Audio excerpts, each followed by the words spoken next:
sa atong panahon karon no, daghan pa jud kayong labi ta kasabot, daghan kay mga reaction nga kanabitang kabahin anang pagsuot bitaw og balaan nga postura kung kita musimba, musulod sa usa ka dapit nga balaan, mingon din sila nga di naman na importante kay ang itan-agud sa Ginoo ang ato man yung kasing-kasing.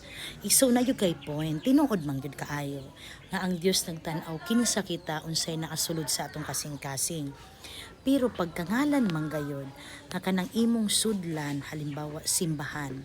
Ang simbahan dapit nga balaan.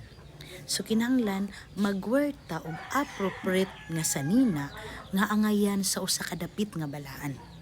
So karon kung magsuot mo pantalon, ang pantalon nga sinuotan dili siya balaan og postura. Mo nang kung kaya gyud unta nato nga sulod sa simbahan, mag-dress gyud ta igsuon, no? Ako ipakita niyo nga dress, no? Na dress gyud siya dapat, no? Dapat nga mag-dress gyud ta kay sama nga babayi ta, gibuhat ta sa Dios nga babayi, so magsuot ta sa postura nga kita babayi pagatan-ahon, no? Hinaut unta nga maklaro masabtan gyud na nimo nga ang usa ka dapit nga balaan dapat ipahaom na hiaom gyud nato ang atong pagkinabuhi ba, no?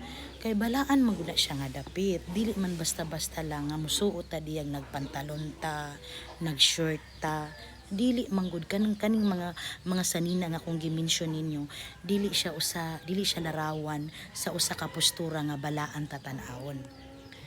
Igsuon daghang barato, daghang ukay-ukay, 5 Gs. Wala gatan-aw ang Ginoo nang imong gisuot, way barato na ayaw ari sa simbahan, dilit ka dawaton.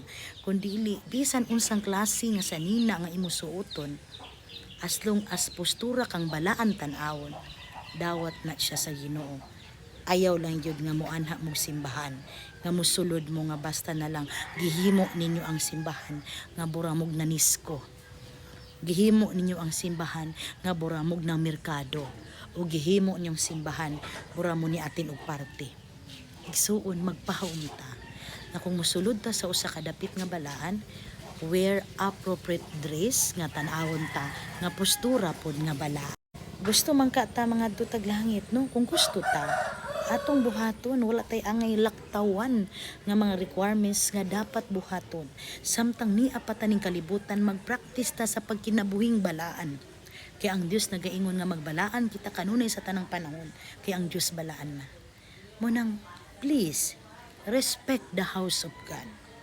Ayaw ninyo yanu-yanuhan ng maong simbahan nga mosulod mo diya kung kamo babayi magpapuok na lang, magpakigol na lang, magpantalon na lang. No, is not good igsuon. Dako kay nang sayop at tubangan sa Ginoo. Amen.